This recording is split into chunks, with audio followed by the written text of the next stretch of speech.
بسم اللہ الرحمن الرحیم۔ سب سے پہلے خاص خبروں کا خلاصہ۔ اقوام متحدہ کے جنیوا ہیڈ کوارٹر میں کیمیاوی ہتھیاروں کے استعمال پر اجلاس۔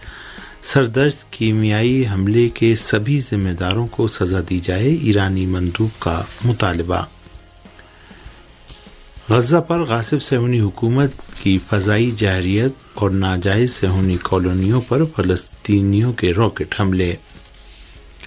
اور ہندوستان میں حکمران بھارتیہ جنتا پارٹی اور کانگریس کے رہنماؤں کے بیانات الیکشن جیتنے سے تعلق سے ایک دوسرے پر سنگین الزامات۔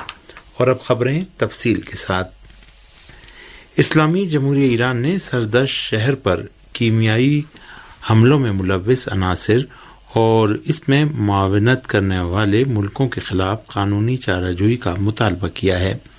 امریکہ، جرمنی، ہالینڈ اور بعض دیگر یورپی ملکوں نے سابق عراقی ڈکٹیٹر صدام کو کیمیائی ہتھیاروں کی فراہمی میں ناقابل انکار کردار ادا کیا تھا۔ اقوام متحدہ کے جنیوا ہیڈ کوارٹر میں تعینات ایران کے مستقل مندوب اسماعیل بقائی حمانہ نے ایران کے خلاف جنگ کے دوران کیمیاوی ہتھیاروں کے استعمال سے متعلق اجلاس سے خطاب کرتے ہوئے سردشت شہر میں کیمیائی حملے سے جاں بحق ہونے والوں کو یاد کیا اور زخمی ہونے والوں اور ان کے اہل خانہ کی مشکلات اور پریشانیوں پر تفصیل سے روشنی ڈالی۔ انہوں نے دواؤں اور میڈیکل آلات پر عائد امریکی پابندیوں کو سردشت کے کیمیائی حملے کے متاثرین کے حق میں دوہرا ظلم قرار دیا۔ اقوام متحدہ کے جنیوا ہیڈ کوارٹر میں تعینات ایران کے مستقل مندوب نے بڑے واضح اور دو ٹوک الفاظ میں کہا کہ امریکہ، جرمنی، ہالینڈ اور بعض دیگر یورپی ملکوں نے سابق عراقی ڈکٹیٹر صدام کو کیمیاوی ہتھیاروں کی فراہمی میں ناقابل انکار کردار ادا کیا تھا۔ انہوں نے یہ بات زور دے کر کہی کہ عراق کو کیمیاوی ہتھیار فراہم کرنے والے ملکوں کو اس کے ذریعے کیمیائی بموں کی تیاری اور حملے کی ذمہ داری بھی قبول کر لینا چاہیے۔ ایران کے مستقل مندوب نے کہا کہ کیمیاوی ہتھیاروں کی بھینٹ چڑھنے والے لوگوں کا حق دلانے کے ساتھ تعاون کرنا دنیا کے تمام ملکوں کی قانونی اور اخلاقی ذمہ داری ہے۔ بقائی حمانہ نے یہ بات بھی زور دے کر کہی کہ جنگی جرائم کا ارتکاب اور اس میں معاونت کرنے والوں کے خلاف قانونی چارہ جوئی اور سزا دلوانا بھی سب کی ذمہ داری ہے۔ واضح رہے کہ اس نشست میں ایران کے شہر سردشت پر کیمیاوی حملے کے متاثرین کے انٹرویو اور تاثرات پر مشتمل چند ایک ویڈیو کلپ بھی حاضرین کو دکھائے گئے۔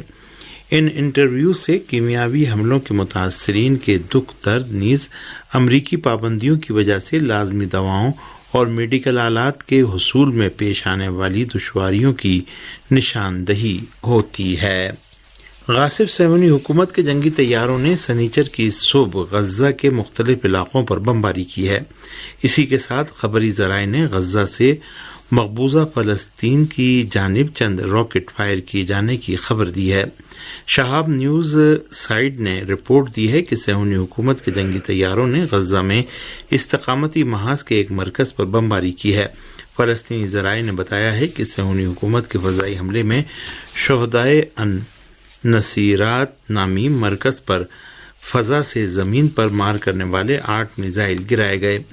اس رپورٹ کے مطابق فلسطین کے استقامتی محاذ نے صہیونی حکومت کے جنگی طیاروں کو مزید حملے سے روکتے ہوئے انہیں راہ فرار اختیار کرنے پر مجبور کر دیا۔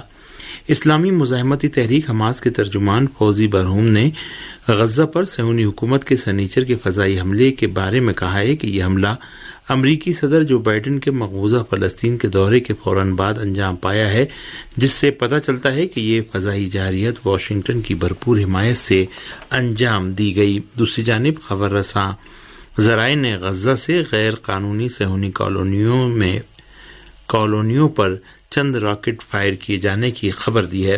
فارس خبر رساں ایجنسی کی رپورٹ کے مطابق غاصب صہیونی حکومت کی فوج نے فلسطینیوں کے راکٹ حملوں کی تصدیق کی ہے۔ بعض رپورٹوں میں بتایا گیا ہے کہ فلسطینیوں کے راکٹ حملوں کے بعد صہیونی کالونیوں میں سائرن بج اٹھے، جس سے صہیونی آباد کاروں میں خوف و ہراس پھیل گیا۔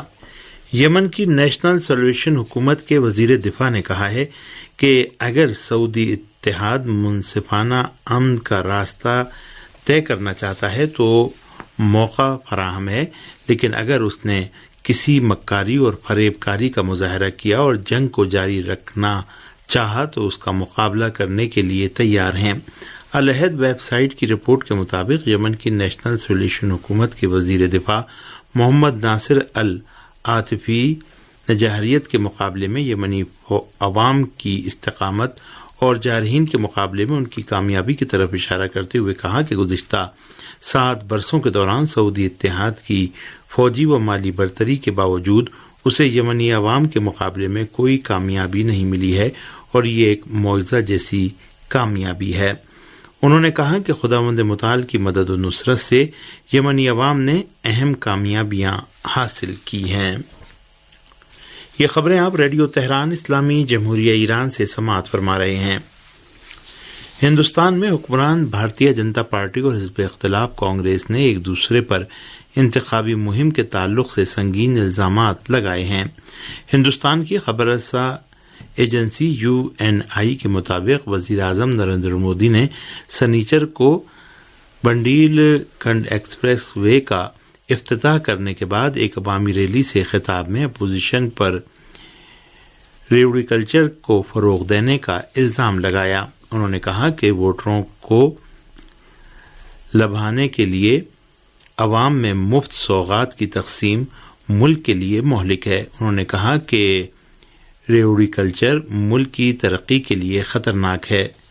اس کے ساتھ ہی BJP ترجمان نے کہا ہے کہ کانگریس پارٹی نے گجرات فسادات کے تعلق سے وزیر اعظم نریندر مودی کو بدنام کرنے کے لیے معروف صحافی اور سماجی کارکن تیستا سیتلوات سے کام لیا اور کروڑوں روپے خرچ کیے۔ دوسری جانب حزب اختلاف کانگریس پارٹی نے حکمران بھارتیہ جنتا پارٹی پر گجرات میں الیکشن جیتنے کے لیے گھناؤنی سازش کرنے کا الزام لگایا ہے۔ دہلی کی جامعہ ہمدرد نے NIRF رینکنگ فارمیسی میں ہندوستان میں پہلا مقام برقرار رکھا ہے۔ نئی دہلی سے ہمارے نمائندے کی رپورٹ کے مطابق national institution ranking frame work 2022 میں بھی دہلی کی جامع ہمدرد پہلے نمبر پر ہے۔ اس رپورٹ کے مطابق NIR 2022 کا اعلان ہندوستان کے مرکزی وزیر تعلیم نے جمعہ 15 جولائی کی شام کو کیا، جس میں جامع ہمدرد بدستور پہلے نمبر پر باقی ہے۔ روس کی وزارت دفاع نے شمال مشرقی یوکرائن میں واقع خارکیف میں یوکرائن کے 200 قوم پرستوں کی ہلاکت کی خبر دی ہے۔ رپورٹ کے مطابق روس کی وزارت دفاع نے ایک بیان میں اعلان کیا ہے کہ روسی فوج نے خارکیف میں یوکرائن کے 200 قوم پرست نازی فوجیوں اور 50 غیر ملکی فوجیوں کو ہلاک کر دیا۔ روس کی وزارت دفاع کے بیان میں کہا گیا ہے کہ روسی بحریہ نے شہر ویسیتستا میں یوکرائنی فوجی چھاؤنی کو اپنے میزائل حملے کا نشانہ بنایا، جہاں یوکرائنی فوجی افسروں کی فوجی کمانڈروں کے ساتھ میٹنگ ہوئی تھی۔ امریکہ اور نیٹو کے اشتعال انگیز اقدامات میں شدت آنے کے بعد روسی صدر ولادیمیر پوتین نے گزشتہ 21 فروری کو دونباس کے علاقے میں دونیسک اور لوہانسک کی خود مختاری کو سرکاری طور پر تسلیم کرنے کا اعلان کر دیا تھا۔ ہنگری کے وزیر اعظم نے روس کے خلاف یورپی یونین کی پابندیوں کو غلط قرار دیتے ہوئے ان پابندیوں کو ختم کیے جانے کی ضرورت پر زور دیا ہے۔ ایران پریس کی رپورٹ کے مطابق ہنگری کے وزیر اعظم وکٹر اوربن نے ایک بیان میں، جو ہنگری کے ریڈیو سے نشر بھی ہوا، روس کے خلاف ان پابندیوں کو خود یورپی یونین کے خلاف پابندیوں سے تعبیر کیا اور اس سلسلے میں یورپی یونین کی پالیسیوں میں اصلاح کیے جانے کی اپیل کی۔ ہنگری کے وزیر اعظم نے روس کا تیل کا بائیکاٹ کیے جانے کی بھی شدید مخالفت کی تھی، جس کے بعد یورپی یونین نے اس ملک کو چھوٹ دینے کا اعلان کیا تھا۔ اوربن کا کہنا ہے کہ برسلز میں روس کے خلاف پابندیوں کو اس ملک کے خلاف جرمانے سے تعبیر کیا تھا، جبکہ ان پابندیوں سے خود یورپی یونین کی تنبیہ ہوئی ہے۔ ایرانی قبائل کا 10 روزہ ثقافتی میلہ وسطی ایران کے شہر شیراز میں جاری ہے۔ جمعرات سے شروع ہونے والے اس میلے میں صوبہ فارس، خوزستان، لورستان، سیستان و بلوچستان، کردستان، مشرقی آذربائیجان، گلستان، جنوبی خراسان صوبے کے قبائل اپنی اپنی ثقافتی اور تہذیبی جھلکیاں پیش کر رہے ہیں۔ سیاح اور مسافر حضرات شیراز کے حافظیہ کمپلیکس میں جاری اس میلے میں شرکت کر کے ایرانی قبائل کی تہذیب و ثقافت، فن و ہنر، موسیقی اور پکوانوں سے لطف اندوز